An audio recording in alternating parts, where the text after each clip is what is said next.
Well, good afternoon. Welcome to the forum. My name is Jim Leach, and I'm here to moderate this particular segment that we're having. And let me just say that it seems that with every set of primaries, we're saying these are the most important primaries in modern American history. We're having another such night, and these could be bellwether events. We have three of America's leading experts on the American political process and the primary process to comment.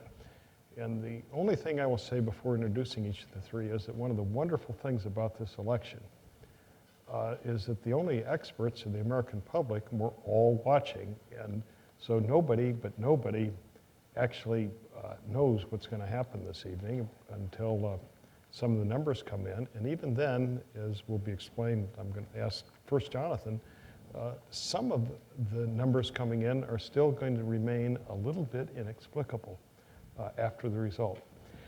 In any regard, our three panelists are Jonathan Chavez, and Jonathan is a director of analysis, and I have to be very careful in reading this, of Social Sphere Strategies, a company he co-founded with John Del Volpe, who's with us this evening too, which is one of the leading polling agencies in the United States. Jonathan and his partner are associated with the IOP, and we're very pleased with that. Jonathan is a graduate of the Harvard College. He is from the state of Texas and is an extraordinary expert on that subject, but on a whole lot of other subjects. And so we welcome Jonathan.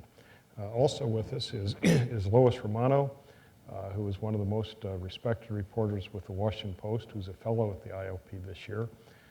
And as I mentioned, Lois, a colleague of hers at the Post, told me that in her memory, she didn't know anyone that checked facts more carefully than Lois. And what a great accolade for a colleague about a member of the press. And then also with us is David Yepsen. David is probably the best educated person in the room. He's a graduate of the University of Iowa. And we put that at the forefront of education. David is considered and has been designated in official kinds of ways as one of the leading political reporters in the country. He writes for the Des Moines Register, which is one of the leading newspapers in the United States. We consider the Washington Post to kind of be the Des Moines Register East. Anyway, welcome, David, Lois, Jonathan. And I'm going to ask one question and then throw it open to the audience, so be prepared. If there are no questions, I have many more questions. But I want to ask Jonathan about aspects of what's happening tonight that frankly remain a bit of a mystery with me. And the First Lady, former First Lady, indicated it was not clear to her a few weeks ago, but just how does the Texas primary process work? Jonathan. Well, it's a very unique process that we have down there in Texas.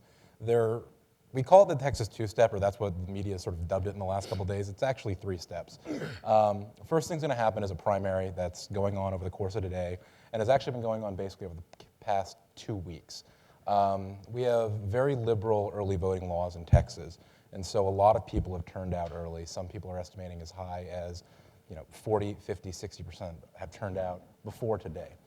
The other thing to realize about Texas is the primary is divided along the state Senate districts and not congressional districts. Now, if you remember the redistricting that was done earlier this decade with Tom DeLay, what ended up happening with that is the congressional delegation in Texas flipped from having I think 17-15 Democratic advantage to a 19-13 Republican advantage. In the Texas State Senate, it is a 20-11 Republican advantage. So the districts that we've sort of constructed in Texas were specifically made to basically decrease the power of white Democrats largely in the state. And that's sort of what we're basing it off of. So about 2/3 of the delegates are going to be decided based on what goes on in those Senate districts, which range in number of delegates awarded from 3 to 8. Most are in the 3, 4, and 5 range. There's 1-8, 1-7, and 1-6.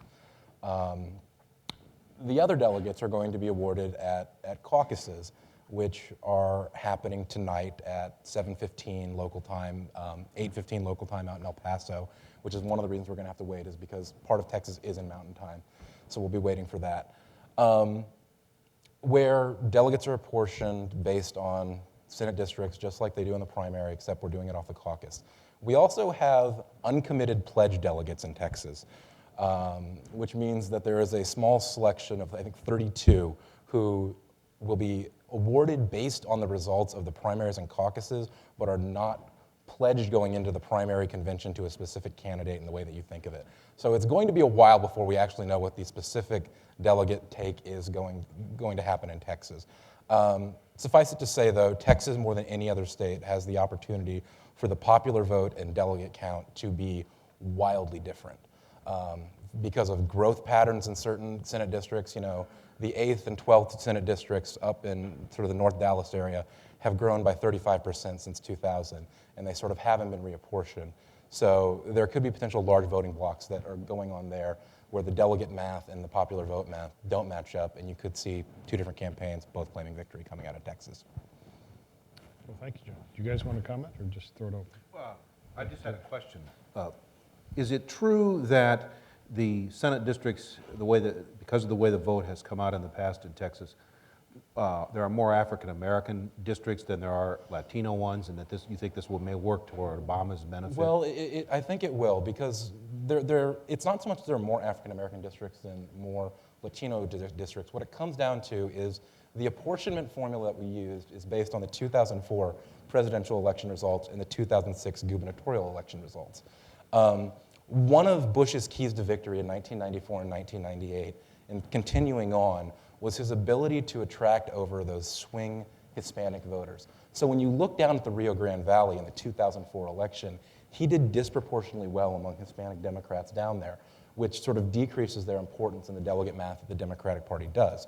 You fast forward to the 2006 gubernatorial election, we had this very odd four-way race where the incumbent governor got 40%, Chris Bell, a Democrat, got 30%, but two independents ended up taking up a large part of that other part that ran disproportionately well down in the valley as well. And so because of that, you have fairly heavily Hispanic and fairly heavily Democratic districts with only 3 and 4 delegates being apportioned to them down in the valley, whereas the Houston district, the 8th district that I was talking about is Austin. There's a Houston district at 7, and a Royce West district up in the Dallas-Fort Worth area is a 6, which are the ones that are probably going to see where the African-American vote coming from. I'll give you a footnote in all of this. When the famous redistricting occurred, when the Republicans tried to turn around the Democrats, the theory of the Republicans was to take the conservative white incumbents, particularly Chuck Stenholm, who was a leader of what's called the Blue Dogs, and to give districts that disadvantaged them so that the face of the Democratic Party would look liberal to the average Texan.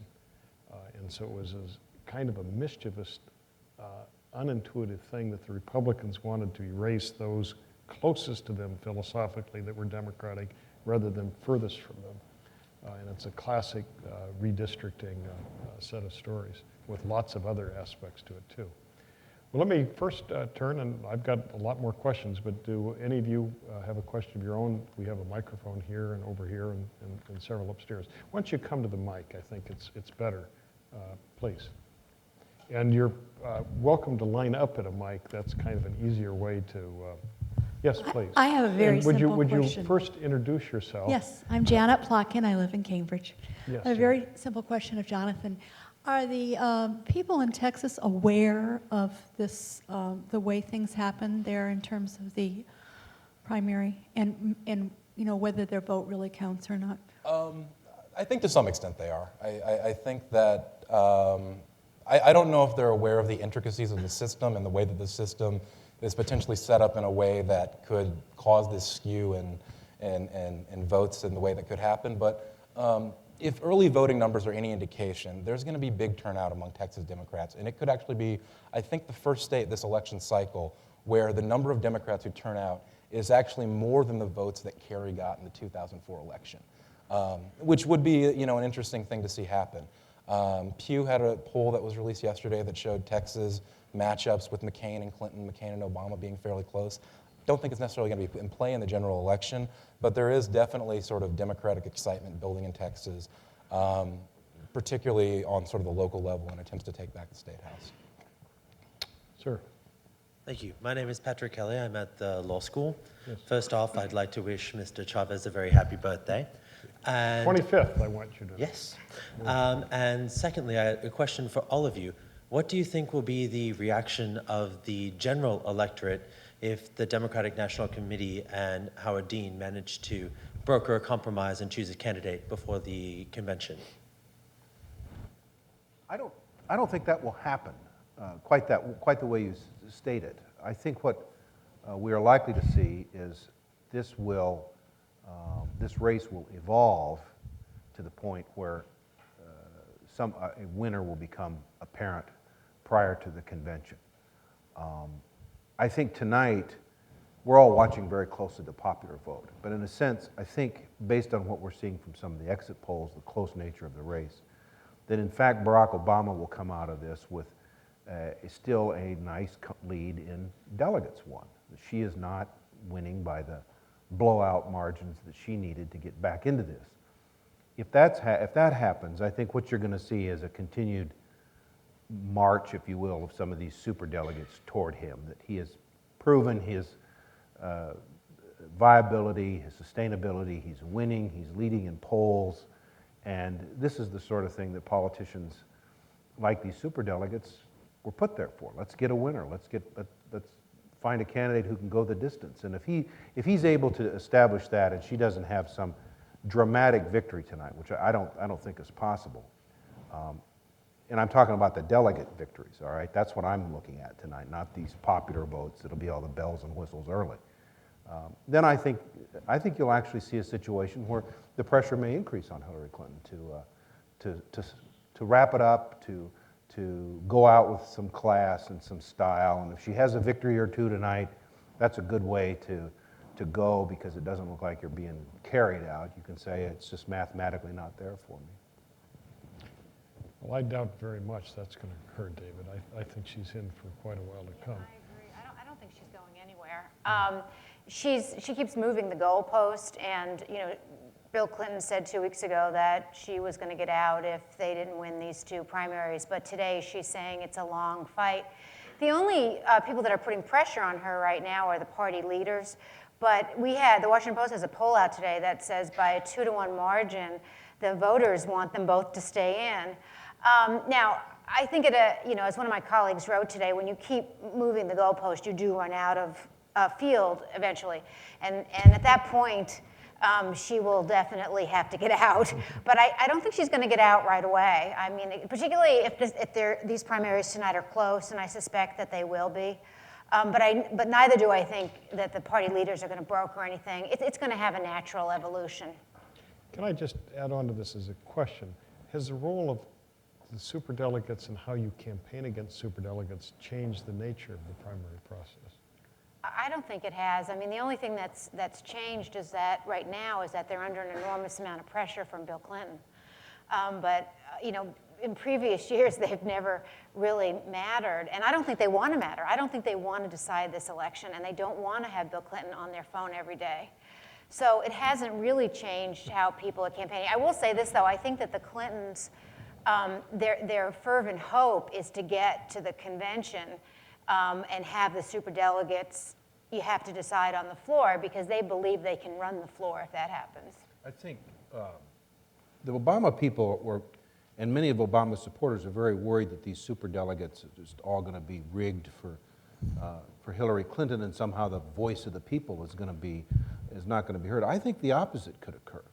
That in fact these superdelegates are politicians. They are elected officials. They want a winner, and they look at her showing, they look at his showing, they look at the polls, and at some point they're going to say this is a political process, and we've got to go with a winner here, and that's when they'll sort of start themselves passing hints to Hillary Clinton. And I don't think a poll, I didn't say she would leave the race, I said it'd be an opportunity for her to do so with some grace. I think the idea that I was saying, well, do you want this race to continue, to do a poll like that, that's like asking, does Baskin-Robbins have enough flavors? Well, of course not. I mean, American people are always going to want the race to go on. You know, should baseball games be 10 innings? Well, of course. At some point, the Democrats are going to have to come up with a winner. And what has happened in the last few weeks is that this race has started to become corrosive. They are now doing John McCain's dirty work. And when you have a debate inside the party over NAFTA and free trade that sounds protectionist, when you have Hillary talking about Obama's real estate friends, and Hillary Clinton running ads questioning Obama's competence on defense questions, that is simply doing the work of the Republicans in November. And I think at some point, superdelegates are going to say, enough of this. So I think that in the final analysis, superdelegates could actually be an asset to Barack Obama. I think that the important thing to note about superdelegates is these are people who have concerns about sort of the future of the party and the state of the party. And for them to do something that would actively overturn a clear victory for Senator Obama is something that they realize will do more harm for the party than could be good. Now, if there's some way to muddle that water of what a clear victory means, and again, there are a series of ifs that would have to happen at this point of if she does surprisingly well tonight in both Ohio and Texas, and if then they decided to have revotes in Florida and Michigan between now and Pennsylvania, and she does very well, and then if she wins the closed primary in Pennsylvania by a large margin, and then if she does well, and there are a series of if that would have to happen for her to have that sort of scenario happen where she can come to superdelegates with a case. But you know, superdelegates, they realize that any way of overturning a clear victory for Senator Obama is going to be harmful to the party in the long run. And I just don't see how they can do that as sort of a large bloc. Let me make one observation here. Both parties have superdelegates. The Democratic Party is about 19%. The Republican Party superdelegates are only the Republican National Committee, so it's much smaller number. But to me, it's a double national scandal. We have a founding document that begins, "We the people." And superdelegates are classic insider elitism. And this notion that they know more than others is improper. It implies they're more loyal to their party. Well, are the people that go to the primary less loyal? I mean, this is an extraordinary phenomenon. And then you've got this other phenomenon that I'm amazed the press has not jumped upon.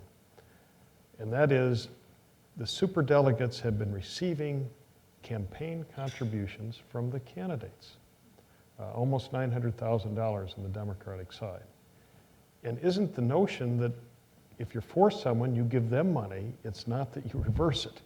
And so to give money to superdelegates, that they themselves are candidates, so it's one political action committee to what in effect is another campaign or political action committee, I think is very offensive to the process. Now, both of the principal candidates on the Democratic side have both been giving, and so it's not one candidate versus another. But as a precept, I think an American who believes in open elections is going to have some doubts if they really think this through, how this process is working. And so the case for reform of this system is truly profound. But Jim, Yes. Congressman, one point. Yes. Everybody knew those rules going into it. And it may be necessary to reform it prospectively, but it's Well, to me, I'm it's a not- little bit. David, I'm not so sure at that at all. I mean, you as an expert, obviously, Lois, Jonathan. But let me just ask you, how many in this room knew before this primary process started that 19% of the delegates to the Democratic National Commission or convention would not be voted upon by the people? And okay, 2, 3, 4 hands, 5, and that's out of 80 or 90 in a fairly sophisticated environment, if we want to self-analyze a little bit. How many of you knew that the Republicans had superdelegates and that they were only the National Committee members? 1, 2. See, this is extraordinary. The American public had no idea of this, and frankly, I suspect the majority don't know today.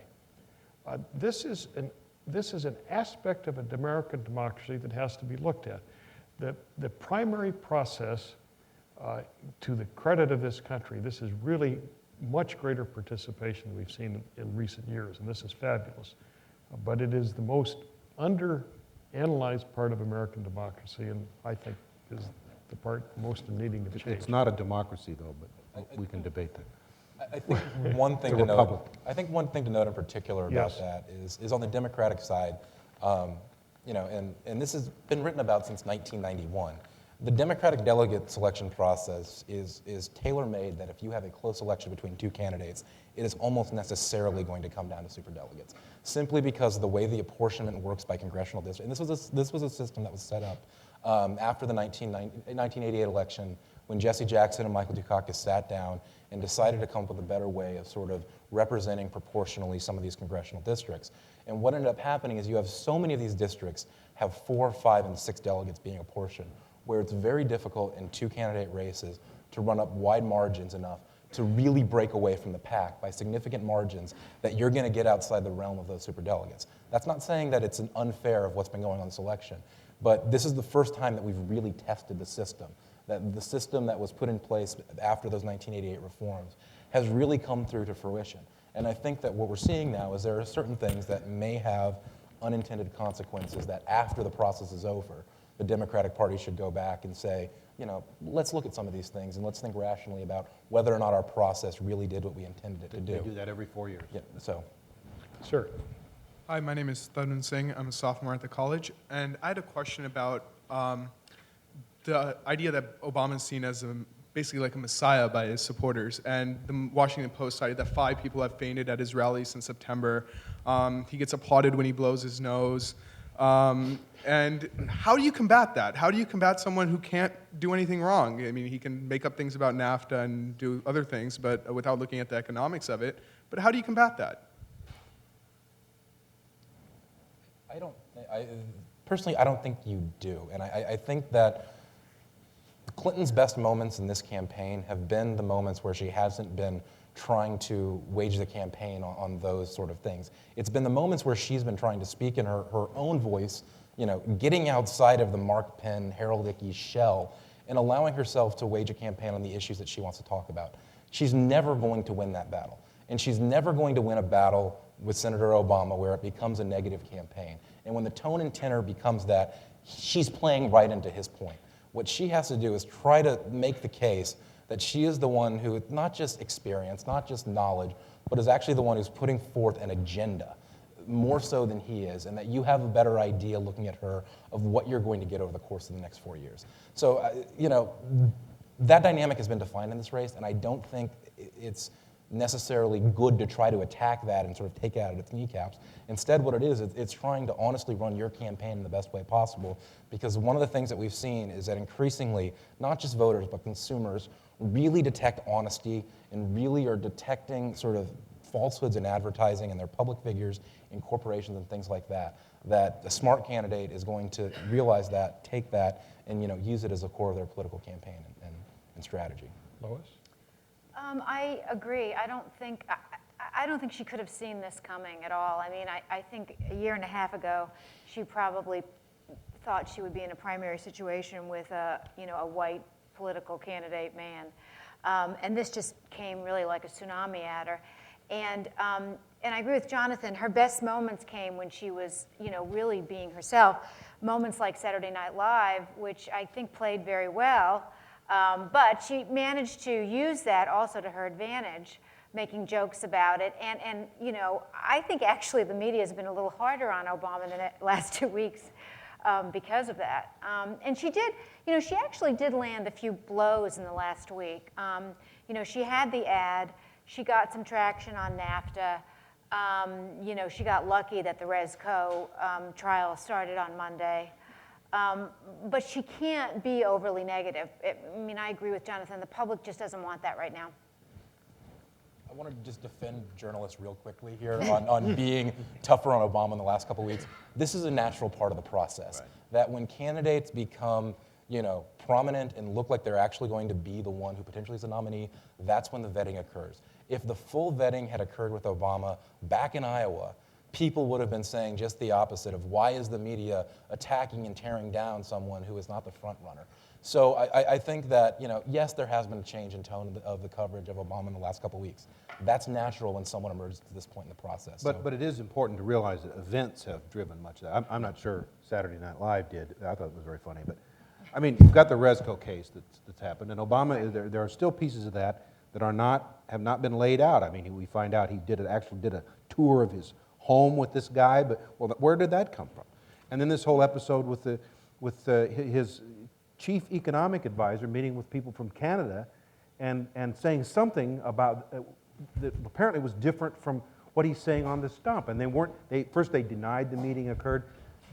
Obama is distancing himself from media people. This is, nothing can make a reporter hungrier than the notion that they're being lied to, or somebody is stiffing them, or is trying to hide something. And so I think that as Barack Obama now clearly emerges as the front runner in the Democratic race, I think, as Jonathan said, the scrutiny is going to get white hot on him. Thank you. Sir. Hi, my name is Matt Hirschberg. I teach political science at Lesley University down the road. Great. And I want to refer to, you talked about the complexity of the system in Texas, Mr. Chavez, and we also know that a lot of the other states have been quite complex. It's not simply people vote and not quite as complex as Texas. Not quite as complex as Texas. I don't want to put, but it's a complex process, which involves superdelegates, and oftentimes, for instance, in Missouri, McCain won 33% of the vote, but got all the delegates. Obama won 48 and got about half. As an example of a win is not really a win, and yet what we see in terms of the journalism about this process is a relatively simple picture often of this person won X number of states, this person lost X number of states, and the spin that each side is trying to push on it. So I want to ask particularly journalists about this sort of conundrum of presenting the election, which is a complex, the primaries in particular, which is a complex process. You want to let people understand it. You want them to their eyes not to glaze over as they read through your article. And yet there's that temptation to simplify and therefore not really tell the real picture, and use the spin that's provided to you. So that's the issue I wanted to bring up. I'm not sure that exactly happens. I think a win is a win, and even though a lot of these races are close, when Obama is winning 11 in a row, it is saying that there's a trend going that way. And yes, they're very close in delegates, but the trend is moving towards him. And so it does become an easier way to define it. I don't think it's just spin, it's just the way it's happening. In this particular election, I think that Hillary Clinton doesn't want that to happen because the delegate count is so close. She doesn't want a win to be a win. I mean, well, she wants it to be a win when it's her, but when it's him, she wants to say, I still got the delegates. But, I'm just not sure it's spin. I just think that's the way it moves. Yeah, I think it's more just a desire by journalists to simplify this. If in Missouri, for example, you could have found stories that said exactly that. I doubt you went to Missouri and reported that on your own. You read that from some media source. You just knew that? No, I wanted to present this to my classes. I knew something like this was going to happen, so I looked through all the states and looked where is it most likely to happen, Right. and then looked on the returns, and no, I didn't pull out. But see, I do think that journalists, we do make the distinction between the Republicans and the Democrats. The Republicans believe that the process ought to produce a winner, whereas Democrats have a tendency to think we just ought to keep voting all the time. And so Republicans are more inclined to go with winner take all. After the '68 Chicago Convention, which tore up the Democratic Party, they decided winner take all isn't that neat, even though it's very clean and understandable. The other thing is, what is clean and understandable about it, it's about winning delegates. And I think most readers are not interested in the compare and contrast Missouri's delegate selection process. They want to know, how many delegates did everybody get? At the end of the day, who's ahead, who's behind? And so I think that's where that comes from. I don't think it's a result of spin. I think it's a result of our desire to maybe just to simplify the story, put a lead on it. Right, but when we ask the question, how many people in this room know, the number of superdelegates who et cetera, that, in a sense, is something which comes out of a news process that oversimplifies I think what that happens. I think that blaming the media on that for that is part of it is there, but part of it is that the systems and electoral systems that we have created in this country, on the party selection level, on the every level that we can think of, actively disengage voters more than any other system in the world. And when you look at the ways constitutions have been designed across the world, we realize that form and function mesh, and you can get a desired result out of something by creating certain institutions. And I think part of it is that, the way that we've created certain democratic institutions in this country have become so complex that it's caused this sense of, I don't want to even try to delve into it as a voter. It's this sort of necessary complexity that, has impact on our civic participation. No, but this complexity is not keeping people away from the polls this no, time. No, it isn't. It isn't. And, They are and engaged. I think that, there's some positive signs about that. But I do think, it's a potential critique of larger scale things of our electoral process than just necessarily this election. Well, let me ask the three of you, there's an aspect to this that the public and most of us never thought through in advance, this distinction between Democrats and Republicans. Republicans are in a winner-take-all circumstance. Democrats in a proportional representation in either state. Democrats did it for a reason that related to a particular election. But it could happen this year that Republicans might want to reconsider in this regard. After today, there is an excellent chance that the Republicans have their candidate selected and the Democrats have an ongoing race. That puts all the interest in only one party. I mean, for example, are you real interested in running to a poll when the election is determined? Are you more interested if it's undetermined? And the proportional representation system gravitates to a later decision on determination. And that could be an advantage as the year goes on to the Democratic Party. If it doesn't get too corrosive, Joe. I mean, If it isn't corrosive, that's true. McCain can now recoup a financial advantage that he lacks right now against the Democrats who are bleeding each other out over there. And if this Democratic race, as I said earlier, starts ads attacking one another, that's really, I think that is doing McCain's dirty work by raising doubts in voters' minds about the two respective Democratic challengers. That's interesting. I think the other thing to know is it does cut both ways, and there are positive aspects on the Democratic side, particularly if we have a 7-week campaign in Pennsylvania on the Democratic side of things, and both candidates are able to sort of figure out how to organize that state in advance, potentially pay dividends sort of going down later in the process. But you're absolutely right. If this thing does turn nasty in the next 7 weeks, where we only have 2 elections and we have this long period of it's just going to be an attempt to create news about momentum when there are no real hit points for that momentum coming along, it could potentially be harmful to the It Democratic could go Party all the in way some to ways. Puerto Rico. Could. And I'm making the case to my editors that I should go to Puerto Rico for a week.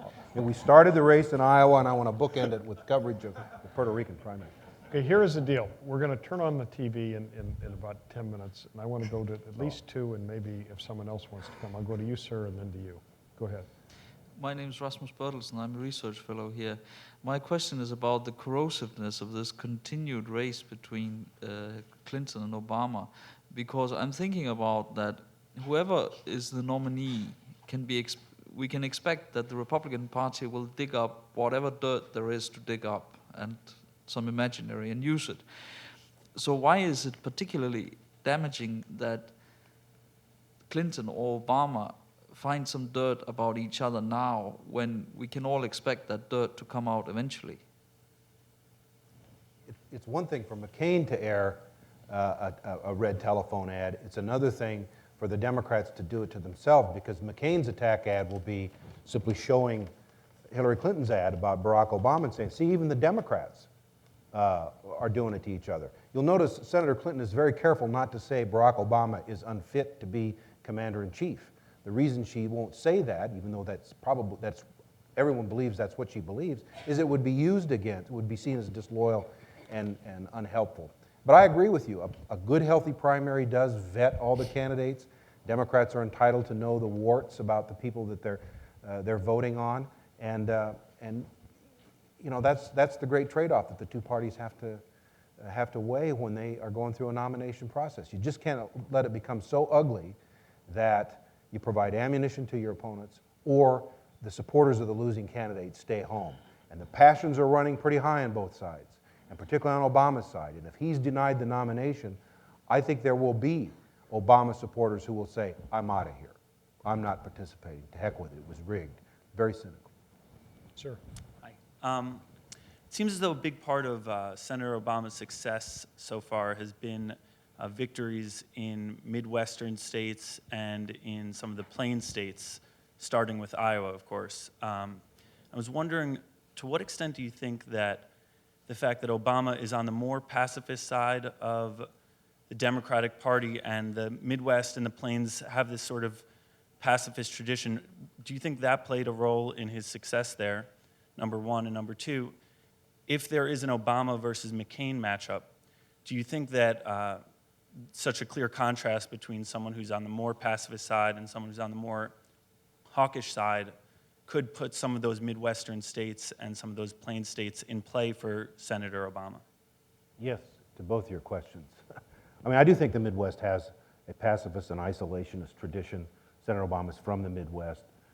Candidates do have regional advantages in their own home regions. We've seen that repeatedly. And so I think he understood that and can speak to that language. Your other question about, there are many middle states that are battleground states. I mean, you can look at the Mississippi River Valley and almost say that's where the election is going to be decided in large part. Here's how close it is in my home state. We ran a poll 2 weeks ago. McCain beats Hillary Clinton by 3 or 4 points. Barack Obama beats John McCain by 3 or 4 points. So getting back to the superdelegates thing, if you're a superdelegate in Iowa and you're looking at one of the closest states in the last 3 presidential elections, you just say, boy, we might want to go with Obama here because he can eke it out. He can win here. And I think that's an important factor in Barack Obama's behalf. Yes. This gentleman.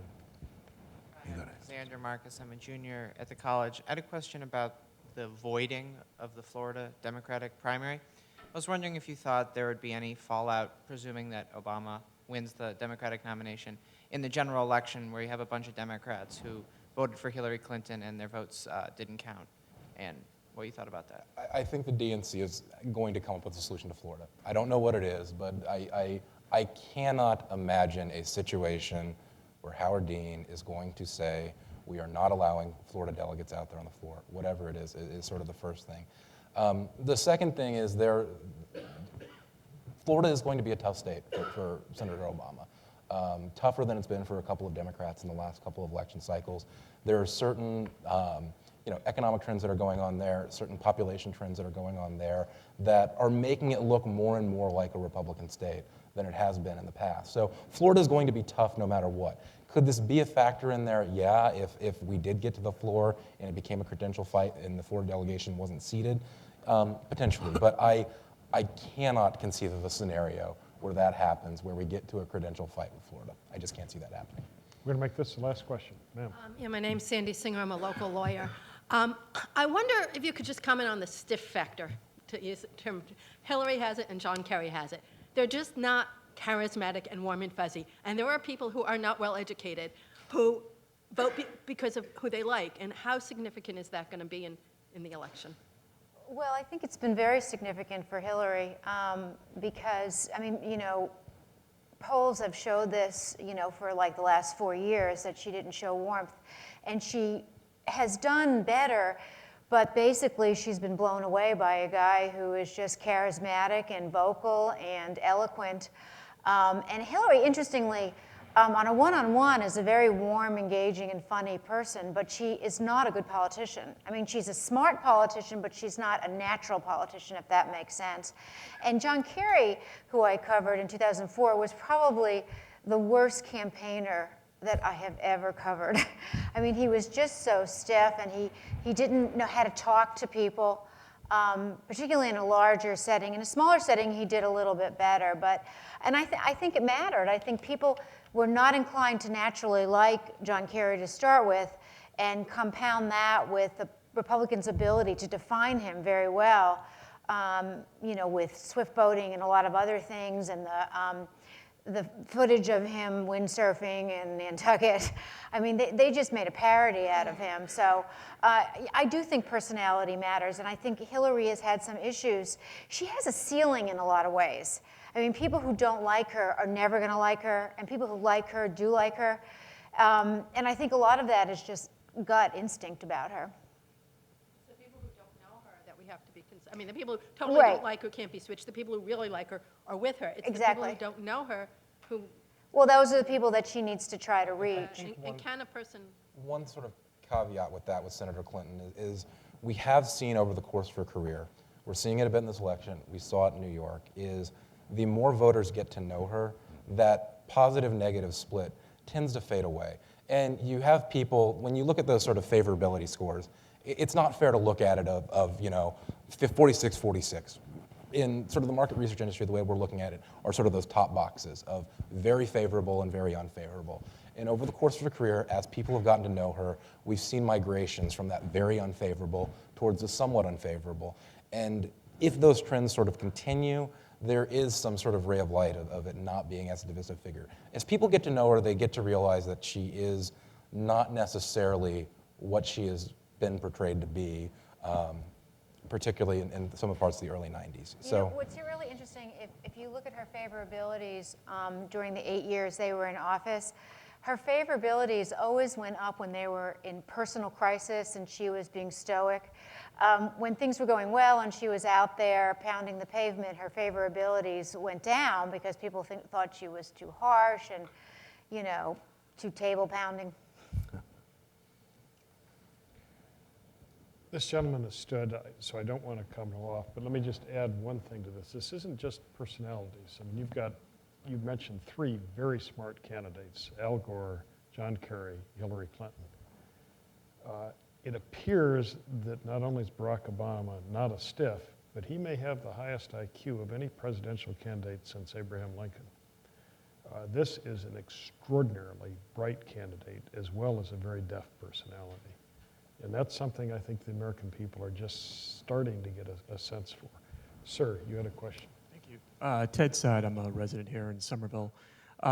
Just wondering, can you lay out any scenario right now where Hillary Clinton does get the nomination, and what would that mean to the Democratic Party right now with just all this momentum behind Senator Obama?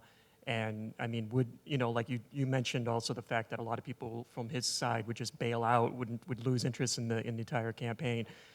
Could that possibly be a potential at this point? And could you lay out that scenario right now? I can't. I mean, there would be a scenario, but you're looking at a convention then that would be somewhat like 1968. I'm not sure it would be violent like that, but I think it would be so divisive, so damaging, would rip the party apart, that just as, Hubert Humphrey lost narrowly, I think you could see John McCain win narrowly and lose. I just think a lot of Obama people are not to be denied here. And so I can't envision a scenario. And if you start playing around with the math of the remaining delegates that are out there to be selected, you just mathematically have a hard time seeing how it happens.